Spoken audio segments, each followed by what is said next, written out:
Some 50 Plain Dealer employees are without a job tonight. About 1/3 of the paper's newsroom staff were laid off. This as the paper prepares to shift to a 3-day-a-week delivery on Wednesday, Friday, and Sundays. Those changes start up next week. The Dealer will still be available every day on newsstands and in an e-edition.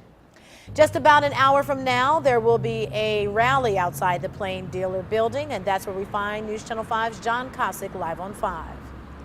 Yeah, Danita, many of those laid off workers are expected to gather here in about an hour on the steps of the building where yesterday they had a job. Today they do not. That the layoffs were coming were not a surprise. The ownership of the paper making that perfectly clear last December during negotiations that they intended to cut 1/3 of the union workforce in the newsroom, about 58 members out of the 168-member guild.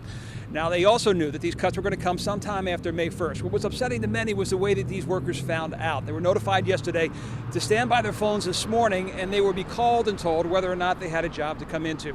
Now, tonight's rally at 6 o'clock meant to show their support for these workers, journalists who have between them combined hundreds of years of experience covering Northeast Ohio. And then tonight at 7, the rally will shift over to Ohio City, Market Garden there for a bit of an Irish wake, if you will. The cuts coming, as you mentioned, as the Plain Dealer prepares to go to that 3-day-a-week home delivery sometime next week. Reporting live in Cleveland, John Cosick, News Channel 5.